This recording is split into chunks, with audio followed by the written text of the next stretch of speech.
அன்பு மாணவர்களே, 12ஆம் வகுப்பு கணினி அறிவியல் தமிழ் வழியில் இந்த யூடியூப் சேனல் வழியாக நாம் பாடம் 4 பார்த்தோம். இந்த பாடம் 4 பகுதி 1 பகுதி 2ஆக பிரித்தோம். பகுதி 1 பார்த்துவிட்டோம். பகுதி 2 மேலும் 2 பகுதிகளாக பிரித்து பார்ட் 2A மாற்றி இருக்கிறோம். நம்ம பாட புத்தகத்தில் பக்க எண் 38 40 வரலாம். மற்ற 44வது பக்கமும் இங்கே வச்சிருக்கோம். வாங்க பாடத்துக்குள்ள போகலாம். பாடம் 4 நெறிமுறை யுக்திகள். ஆங்கிலத்தில் அல்காரிதமேட்டிக் ட்ராஜடிஸ் அப்படின்னு சொல்கிறோம். வாங்க என்னென்ன டாபிக் இருக்குன்னு பார்ப்போம். தேடல் முறைக்கான நெறிமுறைகள், வரிசை முறை தேடல், இருமத் தேடல், இயங்கு நிரலாக்கம், ஃபிபொனாச்சி வரிசை எடுத்துக்காட்டு. இந்த டாபிக் எல்லாம் பார்த்தோம் அப்படின்னா நெறிமுறை யுக்திகளில் நம்மளுடைய பார்ட் 2A கம்ப்ளீட் ஆகு அப்படின்னு சொல்கிறாங்க. சரிங்களா? வாங்க தேடல் முறைக்கான நெறிமுறைகளை பார்ப்போம். வரிசை முறை தேடல், இருமத் தேடல். வரிசை முறை தேடல் அப்படிங்கிறது ஆங்கிலத்தில் லீனியர் சர்ச் அப்படின்னு சொல்கிறாங்க. இருமத் தேடல் அப்படிங்கிறது ஆங்கிலத்தில் பைனரி சர்ச் அப்படின்னு சொல்கிறாங்க. சரிங்களா?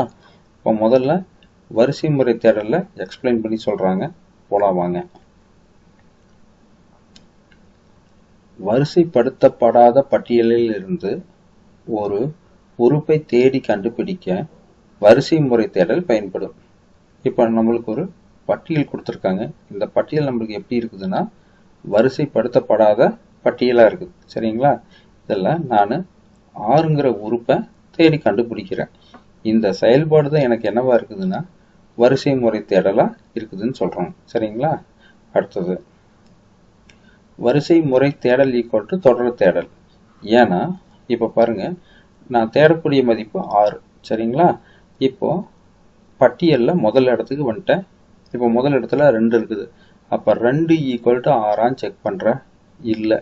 அப்போ அடுத்த பிளேஸுக்கு வந்துட்டேன். அடுத்த பிளேஸில் என்ன இருக்குது? 7 இருக்குது. 7 ஈக்குவல் டு 6 செக் பண்ணுறேன். இல்லை. அதுக்கு அடுத்த பிளேஸுக்கு வந்துட்டேன். 5 ஈக்குவல் டு 6 செக் பண்ணுறேன். இல்லை. இந்த மாதிரி நான் தொடர்ந்து தேடிக்கிட்டு வர்ற வரல கண்டுபிடிக்கிறேன்னா அந்த கான்செப்டுக்கு பேர் தான் என்ன சொல்கிறாங்க? தொடர் தேடல். சரிங்களா? அப்போ வரிசை முறை தேடல் ஈக்குவல் டு தொடர் தேடல்.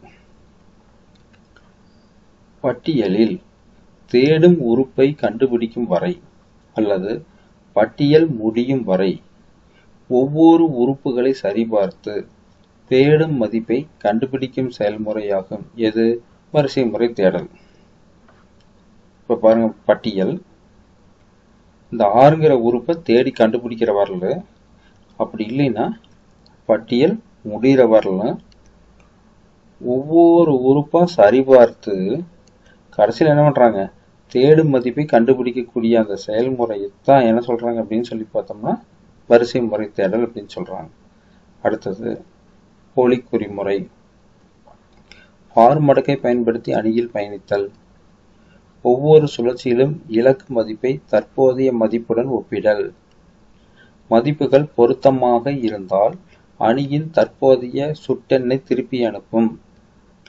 மதிப்புகள் பொருந்தாவிட்டால் அணியில் அடுத்துள்ள உறுப்புக்கு சென்றுவிடும். பொருத்தம் ஏதும் இல்லை எனில் -1 என்ற மதிப்பை திருப்பி அனுப்பும். இந்த டாபிக்கில் இந்த போலி குறிமுறையை நம்ம எக்ஸ்பிளைன் பண்ணும்போது வரிசை முறை தேடல் கம்ப்ளீட் ஆகும்.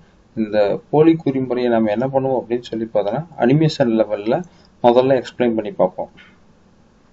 ஃபார் மடக்கை பயன்படுத்தி அணியில் பயணித்தல். For i in range of 0,1. இது நம்மளுக்கு என்னவா இருக்குது அப்படின்னா ஃபார் மடக்கா இருக்குது. அப்போ இந்த ஃபார் மடக்கை நான் பயன்படுத்தி இந்த அணியில் நான் என்ன பண்ண போறேன்னா பயணிக்க போறேன். இப்போ பார்த்தீங்கன்னா 0ங்கிறது என்ன அப்படின்னு சொல்லி பார்த்தோன்னா இண்டெக்ஸ் நம்பர் அப்படின்னு சொல்லுவாங்க, அதாவது சுட்டி எண் அப்படின்னு சொல்லுவோம். சரிங்களா? அப்போ இந்த 0ங்கிறது என்னவா இருக்குது அப்படின்னா அணியினுடைய தொடக்க மதிப்பா இருக்கும், அல்லது ஆரம்ப மதிப்பா இருக்கும், அல்லது முதல் மதிப்பா இருக்கும். சரிங்களா? இந்த 0ங்கிற இண்டெக்ஸ்ல நம்மளுடைய வேல்யூ இருக்கா அப்படின்னு சொல்றோம். அதாவது வந்து நான் தேடக்கூடிய மதிப்பு இங்கே இருக்கா அப்படின்னு சொல்லி செக் பண்ணுறேன். அப்போ நான் தேடக்கூடிய மதிப்பு இங்கே இல்லை அப்படின்னா என்னென்னா அடுத்த இண்டெக்ஸுக்கு போயிட்டேன். அடுத்த இண்டெக்ஸில் இருக்கக்கூடிய மதிப்பை நான் செக் பண்ணுறேன். நான் தேடக்கூடிய மதிப்பு இருக்கா அப்படின்னு செக் பண்ணுறேன். இல்லை. அப்போ என்ன ஆகுது, அடுத்த இண்டெக்ஸ் போயிட்டேன். அடுத்த இண்டெக்ஸில் நான் தேடக்கூடிய மதிப்பு இருக்கா அப்படின்னு செக் பண்ணுறேன். இல்லை. அப்போ என்னாச்சு, அதுக்கு அடுத்த இண்டெக்ஸ்க்கு வந்துட்டேன். இந்த இடத்துல நான் தேடக்கூடிய மதிப்பு இருக்கா அப்படின்னு செக் பண்ணுறேன். இங்கேயும் இல்லை. அடுத்த இண்டெக்ஸ்க்கு வந்துட்டேன். அடுத்த இண்டெக்ஸில் நான் தேடக்கூடிய மதிப்பு இருக்கான்னு செக் பண்ணுறேன். இங்கேயும் இல்லை. அதுக்கு அடுத்தது அடுத்த இண்டெக்ஸ்க்கு வந்துட்டேன். ஸோ இந்த மாதிரி நான் ஒவ்வொரு இண்டெக்ஸ்லையுமே நான் தேடக்கூடிய மதிப்பு இருக்கா அப்படின்னு செக் பண்ணிட்டு வர்றேன். இந்த கான்செப்டுக்கு பேர் தான் அப்படின்னா பயணித்தல்னு பேர். சரிங்களா? அப்போ ஃபார் மடக்கை பயன்படுத்தி அணியில் பயணித்தல் அப்படிங்கிறது ஃபர்ஸ்ட் ஸ்டெப் இப்போ நம்மளுக்கு தெரிஞ்சிருச்சு. அடுத்தது, ஒவ்வொரு சுழற்சியிலும் இலக்கு மதிப்பை தற்போதைய மதிப்புடன் ஒப்பிடல். இது ஒவ்வொன்றும் ஒவ்வொரு சுழற்சி. சரிங்களா? ஒவ்வொரு சுழற்சியில் என்ன சொல்றாங்க அப்படின்னு சொல்லி பார்த்தோம்னா, இலக்கு மதிப்பை தற்போதைய மதிப்புடன் ஒப்பிடல். சரிங்களா?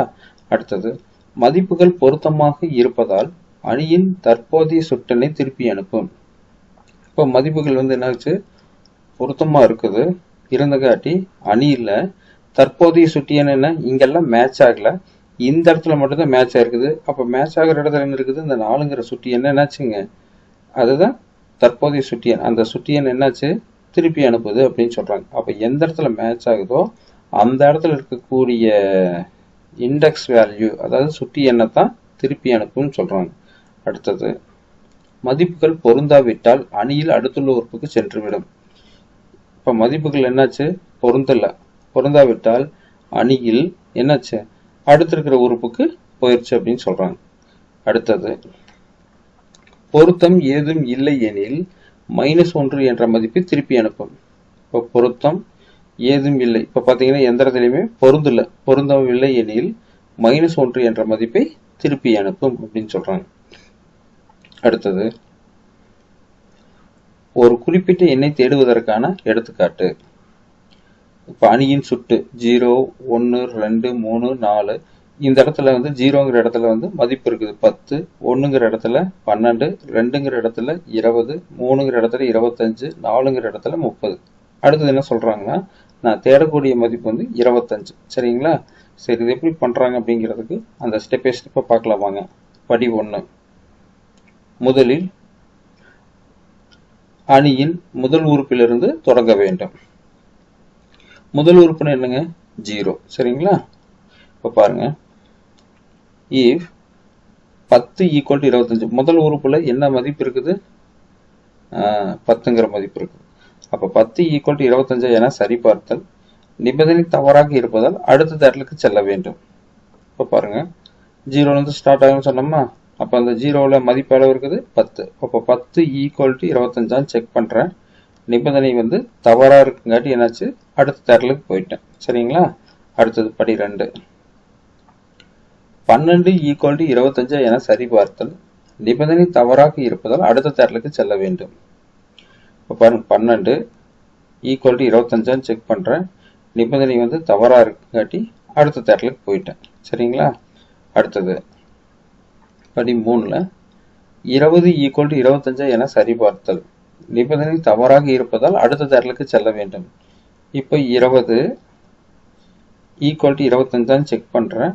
நிபந்தனை தவறாக இருக்குது, அதனால் என்னாச்சுன்னா அடுத்த தேடலுக்கு போயிட்டேன். சரிங்களா? படி 4, if 25 = 25 என சரிபார்த்தல். நிபந்தனை சரியாக இருப்பதால் அணியின் சுட்டி எண் 3ஐ திருப்பி அனுப்பும். பாருங்க, 25 = 25, நிபந்தனை இப்போ என்னது, சரியா இருக்குங்காட்டி இந்த 3ங்கிற சுட்டி என்ன ஆகுது, திருப்பி அனுப்பிடுச்சு. அப்போ இவ்வாறாக வரிசை முறை தேடலை பயன்படுத்தி குறிப்பிட்ட மதிப்பை கண்டுபிடிக்கலாம். சரிங்களா?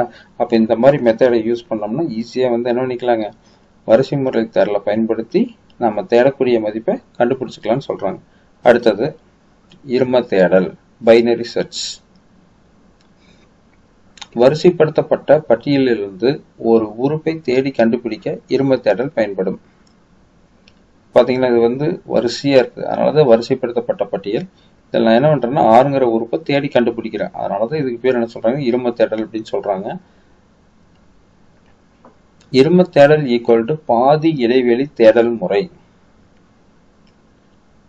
பிரித்து கையாளுதல் நெறிமுறையை போல இரும தேடலை செய்யலாம்.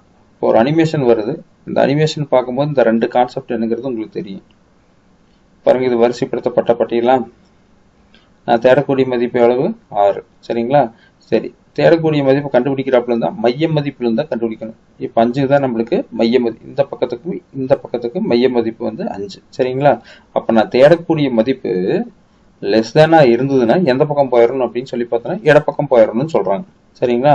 அப்ப நான் தேடக்கூடிய மதிப்பு கிரேட்டரா தானே இருந்ததுன்னா எந்த பக்க சைடுக்கு போயிடணும்? வலப்பக்கத்துக்கு போயிடணும். இப்ப நான் தேடக்கூடிய மதிப்பு எந்த பக்க சைடுல இருக்குது? வலப்புறத்தில் இருக்குது. அதனால நான் எந்த பக்கத்தை விட்டுறணும்? இடப்பக்கத்தை விட்டுறணும். சரி, இந்த கான்செப்ட் பேர் என்ன சொல்றாங்கன்னா பாதி இடைவெளி தேடல் முறைன்னு சொல்றாங்க. அப்படி இல்லைன்னா பிரித்து கையாளுதல் நெறிமுறையை போல அப்படிங்கிற மெத்தடை சொல்றாங்க. சரிங்களா? அடுத்தது, இரும தேடல் பொதுவாக 3 நிபந்தனைகள் மற்றும் 3 செயல்முறைகளை கொண்டதாக இருக்கும். இப்போ ஃபர்ஸ்ட் 3 செயல்முறைகள் கொடுத்துருக்குறாங்க. ஃபர்ஸ்ட் செயல்முறை பார்த்தீங்கன்னா மிட் வேல்யூ கண்டுபிடிக்கணும். அப்போ எப்படி வச்சு கண்டுபிடிக்கிறாங்க அப்படின்னா mid equal to low plus bracket of high minus low divided by 2. இது ஒரு செயல்முறை. ரெண்டாவது செயல்முறையில் என்ன சொல்றாங்கன்னா லோ மதிப்பை மாற்றணும். அப்போ low equal to mid plus 1. அதுக்கப்புறம் மறுபடியும் மிட் வேல்யூ கண்டுபிடிக்கணும்னு சொல்றாங்க. Mid equal to low plus bracket of high minus low divided by 2. மூணாவது செயல்முறை என்னன்னா ஹை வேல்யூ மாற்றணும்னு சொல்றாங்க. அப்போ high equal to mid minus 1. மறுபடியும் மிட் வேல்யூ கண்டுபிடிக்கணும். Mid equal to low plus bracket of high minus low divided by 2 அப்படின்னு சொல்றாங்க. இது செயல்முறை. சரிங்களா? அடுத்து என்ன சொல்றாங்க அப்படின்னு சொல்லி பார்த்தோம்னா 3 நிபந்தனைகள். ஃபர்ஸ்ட் நிபந்தனை என்னன்னா if mid value equal to target வேல்யூன்னு செக் பண்ணணும். If mid value less than target வேல்யூன்னு செக் பண்ணணும்.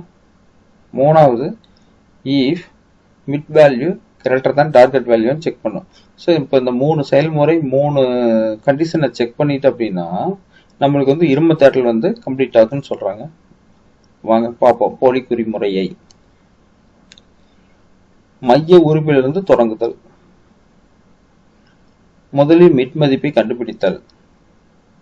Mid equal to low plus bracket of high minus low divided by 2. முதலில் மிட் மதிப்பை இலக்கு மதிப்புடன் ஒப்பிட வேண்டும். மதிப்புகள் நிகர் எனில் மைய மதிப்பின் சுட்டெண்ணை திருப்பி அனுப்பும். இலக்கு மதிப்பு மிட் மதிப்புடன் பொருந்தவில்லை எனில், அப்ப இலக்கு மதிப்பு மிட் மதிப்பை விட அதிகமாக இருந்தால் லோ மதிப்பை மாற்ற வேண்டும். Low equal to mid plus 1. இந்த மிட் வேல்யூல இருந்து என்ன பண்ணிக்கணும்? ஒரு மதிப்பு கூட்டிக்கணும். அதுக்கப்புறம் மிட் வேல்யூ கண்டுபிடிக்கணும். அப்போ mid equal to low plus bracket of high minus low divided by 2. இந்த செஞ்சு லோ மதிப்பை கண்டுபிடிச்சு மறுபடியும் மிட் மதிப்பை மாற்றினதுக்கு அப்புறம் எங்க பாருங்க, மறுபடியும் படி 1லிருந்து தொடங்க வேண்டும். அடுத்தது, இலக்கு மதிப்பு மிட் மதிப்புடன் பொருந்தவில்லை எனில் இலக்கு மதிப்பு மிட் மதிப்பை விட குறைவாக இருப்பதால் ஹை மதிப்பை மாற்ற வேண்டும். High equal to mid minus 1. அதுக்கப்புறம் மிட் வேல்யூ கண்டுபிடிக்கணும். Mid equal to low plus bracket of high minus low divided by 2.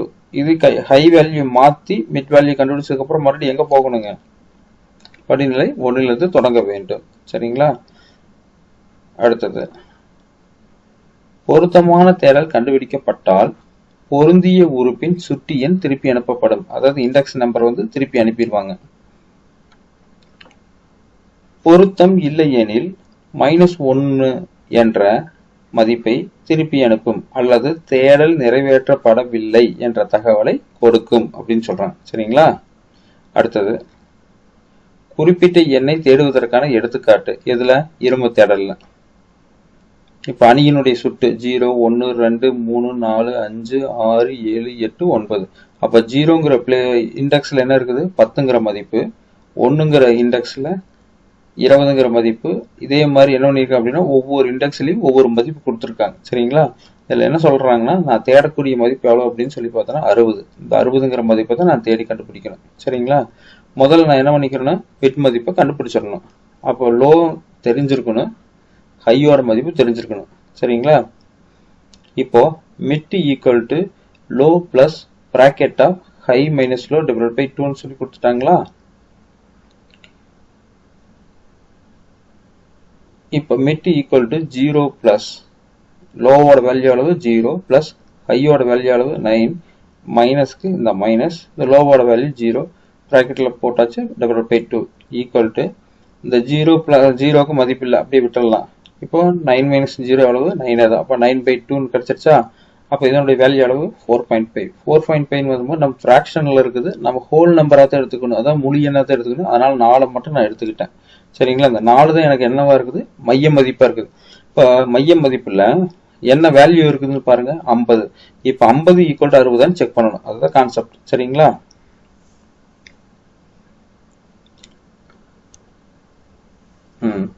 இப்போ 50 ஈக்குவல் டு 60 செக் பண்றேன், இல்லை.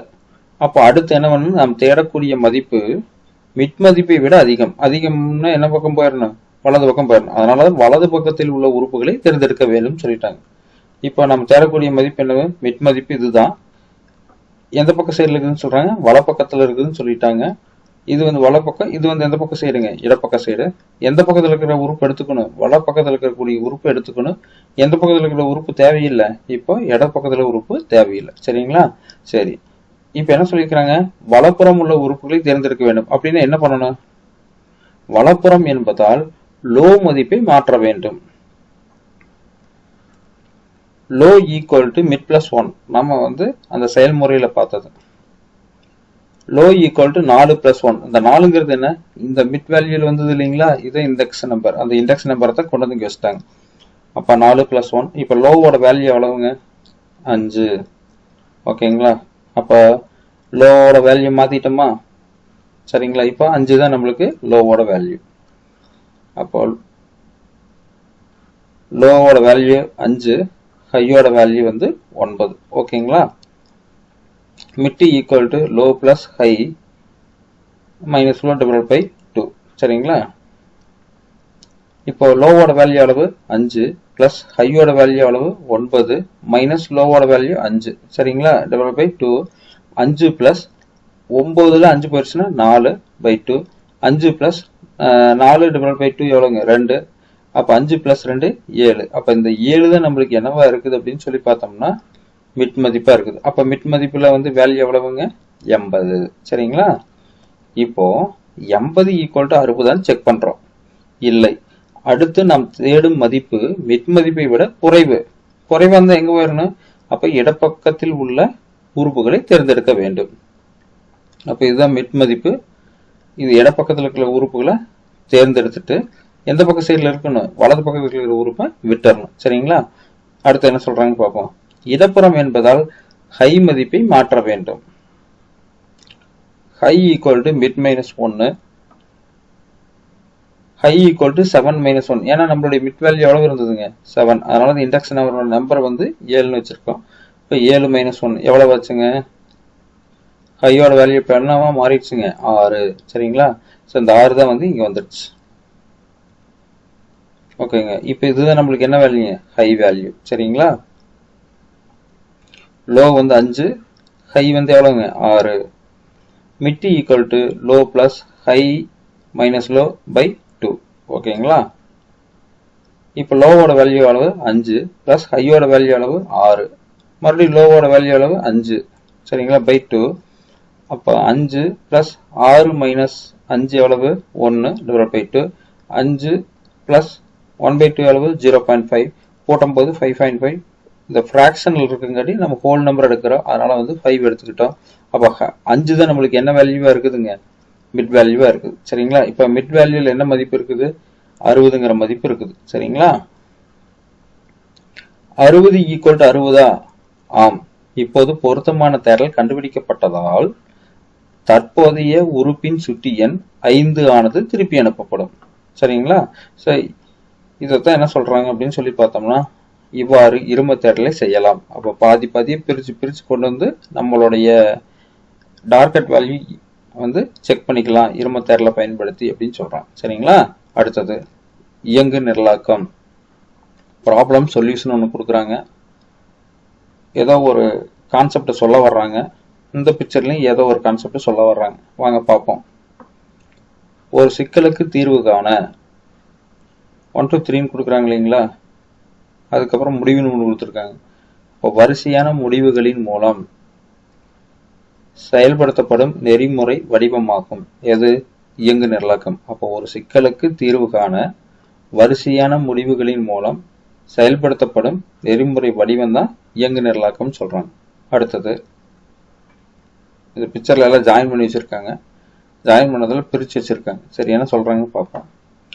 கொடுக்கப்பட்ட சிக்கலை சிறிய சிக்கல்களாக பிரிப்பதற்கு பிரித்து கைப்பற்றுதல் முறையை இயங்கு நிரலாக்க அணுகுமுறை பயன்படுத்தும் கொடுத்துறாங்க. ஏன்னா இது கொடுக்கப்பட்ட சிக்கல், இதை பிரித்து கைப்பற்றிட்டாங்க. இந்த முறையை தான் இயங்கு நிரலாக்கம் பயன்படுத்துதுன்னு சொல்றாங்க. அடுத்தது இயங்கு நிரலாக்கம் படிநிலைகள். சிக்கல்களை சிறிய ஒன்றோடு ஒன்றிணைந்த துணை சிக்கல்களாக பிரிக்க வேண்டும். இது வந்து படி 1. சரிங்களா? அடுத்தது சிறிய துணை சிக்கல்களின் உகந்த தீர்வை பயன்படுத்தி சிக்கலின் உகந்த தீர்வை அடைய வேண்டும். இது படி 2. அடுத்தது இயங்கு நிரலாக்கம் எதை சொல்ல வர்றாங்க? நினைவிருத்தலை அதிகரிக்கிறது. ஏன்னா மூளையோட பவரை அதிகப்படுத்துதுன்னு சொல்றாங்க. அப்போ இயங்கு நிரலாக்கம் நினைவிருத்தலை அதிகரிக்கிறது. இது வந்து என்ன அப்படின்னா 3வது படிநிலையை சொல்றாங்க. சரிங்களா? அடுத்தது ஃபிபொனாச்சி வரிசை ஒரு எடுத்துக்காட்டு. ஃபிபொனாச்சி வரிசையானது முந்தைய 2 எண்களை கூட்டி அடுத்தடுத்த எண்களை உருவாக்கும். பாத்தீங்களா? இது முன்னாடி வந்துருச்சு. இங்க 2 எண்கள் இருக்குது. இந்த 2 எண்களை கூட்டி அடுத்தடுத்த எண்களை உருவாக்கும். இதே மாதிரி என்ன, அடுத்தடுத்த 2 நம்பரை கூட்டி புதுசு ஒரு நம்பரை உருவாக்கிட்டே இருக்கும் அப்படின்னு சொல்றாங்க. இந்த கான்செப்ட் தான் ஃபிபொனாச்சி வரிசை அப்படிங்கிறாங்க. 2 எண்கள் fif1 fif2.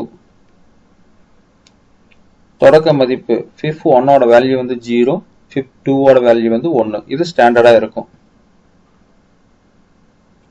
வரிசை நிறைவேற்றம் fifn = fifn-1 plus fifn-2. இந்த 2 ப்ராசஸ் கம்ப்ளீட் ஆகும்போது நம்மளுக்கு fifn வந்து கிடைக்கும் சொல்றாங்க. தொடக்க மதிப்பு f1 = 0, f2 = 1 இலிருந்து தொடங்கவும். சரி, நம்மளுக்கு ஒரு படிநிலைகள் கொடுத்துருக்காங்க. முதலில் தொடக்க மதிப்பு f1 = 0, f2 = 1 ஐ அச்சிடவும். அதுக்கப்புறம் f0வையும் பிளஸ் f1ஐயும் கூட்டி வரக்கூடிய விடையை ஃபிஃபில் வைக்கவும் என மதிப்பிடல். அதுக்கப்புறம் fif1ஐ காண்பிக்கவும் பிரிண்ட் பண்ணணும்னு சொல்றாங்க. அதுக்கப்புறம் மதிப்புகள் மாற்றம். அப்போ f1 இருக்கக்கூடிய மதிப்பை f0ல வைக்கணும். ஃபிஃப்ங்கிறது என்ன, நம்மளுடைய கூட்டி வரக்கூடிய விடை. இந்த விடையை தூக்கிட்டு போய் என்ன பண்ணணும், f1ல வைக்கணும்னு சொல்றாங்க. ஸோ இதுக்கு பேர் தான் மதிப்பு மாற்றம். இந்த மாதிரி என்ன பண்றாங்க அப்படின்னா, குறிப்பிட்ட வரிசை உருவாக்கும் வரை படிநிலை 2லிருந்து திரும்ப செய்தல் வேண்டும். சரி, வாங்க அடுத்தது என்ன சொல்றாங்க பார்ப்போம். உள்ளீடு 4, வெளியீடு வந்து 0 1 1 2 அந்த மாதிரி வரும் அப்படின்னு சொல்றாங்க. சரிங்களா? அடுத்தது இப்போ நம்மளுக்கு ஒரு எடுத்துக்காட்டு கொடுத்துருக்காங்க இல்லைங்களா? இந்த எடுத்துக்காட்டுல நம்ம விவரிக்க பார்க்க போறோம். தொடக்க மதிப்பு f0 = 1, f1 = 1 இலிருந்து தொடங்கவும். சரி, இப்போ கட்டுப்பாடு எங்க வருதுன்னு பார்ப்போம். சரிங்களா? உள்ளீடு = 4க்கு வந்துருச்சு. இப்போ 4ங்கிற மதிப்பு நம்ம உள்ள கொடுத்துட்டோம். இப்போ பிரிண்ட் f0 வேல்யூ வந்து 0, f1 வேல்யூ வந்து 1. அதை பிரிண்ட் பண்ண சொல்றாங்க. அதனால நம்ம இங்க என்னாச்சு, கட்டுப்பாடு அங்க வந்த உடனே இங்க பிரிண்ட் ஆயிடுச்சு. சரிங்களா? 0 1 பிரிண்ட் ஆயிடுச்சு. அடுத்து கட்டுப்பாடு எங்க வருது, fif = f0 plus f1க்கு வந்துருச்சு. இங்க என்ன நடக்குதுன்னு பார்ப்போம். சரிங்களா? சரி, இங்க என்னாச்சு, f0 வேல்யூ அளவு 0, f1 வேல்யூ அளவு 1. அப்ப 0 plus 1 எவ்வளவு, 1. அப்ப இப்ப பிப்போட வேல்யூ எவ்வளவு, 1. இப்ப கட்டுப்பாடு எங்க வந்துருச்சு, ஃபிஃப்க்கு வந்துருச்சு. ஃபிஃபோட வேல்யூ இப்ப என்னவா இருக்குது, 1ஆ இருக்குது. அந்த 1ங்கிறது இங்க பிரிண்ட் ஆயிருச்சு. சரிங்களா? இப்ப மதிப்பு மாற்றல் இங்க என்ன நடக்குதுன்னு பார்ப்போம். F1 ஓட வேல்யூ வந்து F0க்கு போயிடணும், FIF ஓட வேல்யூ வந்து F1க்கு போயிடணும். இப்போ பாருங்க, F0 ஓட வேல்யூ எவ்வளவு? இப்போ 1. அந்த 1 வந்து இங்க வந்துருச்சு. FIF ஓட வேல்யூ எவ்வளவு? 1. சரி, அதுவும் இங்க வந்துருச்சு. சரிங்களா? இப்போ கட்டுப்பாடு எங்க வந்துருச்சு? FIF equal to F0 plus F1க்கு வந்துருச்சு. இப்போ F0 ஓட வேல்யூ எவ்வளவு? 1. F1 ஓட வேல்யூ வந்து 1. ரெண்டை கூட்டும் போது ஆன்சர் அளவு FIF ஓட வேல்யூ வந்து 2. இப்போ கட்டுப்பாடு எங்க வந்துருச்சு? FIFக்கு வந்துருச்சு. இப்போ FIF என்ன ஆச்சு? பிரிண்ட் பண்ணுது. இப்போ நம்மளுடைய உள்ளீடு எவ்வளவு? 4. அப்ப 0 1 1 2 இந்த 4ங்கிறது கம்ப்ளீட் ஆயிடுச்சுங்களா? ஸோ இந்த மாதிரி தான் வந்து என்ன அப்படின்னா ஃபிபோனாசி சீரீஸை வந்து நம்ம கண்டுபிடிச்சிட்டு போயிட்டே இருக்கணும் அப்படின்னு சொல்றோம். சரிங்களா? ஸோ இதோட வந்து நம்மளுடைய பார்ட் 2A கம்ப்ளீட் ஆகுது. புரியல அப்படின்னா திரும்ப ஒரு தடவை பாருங்க, உங்களுக்கு புரியறதுக்கு ஆரம்பிக்கும். சப்ஸ்கிரைப் பண்ணுங்க, உங்க நண்பர்கிட்டையும் ஷேர் செய்யுங்க. சரிங்களா? Okay, thank you.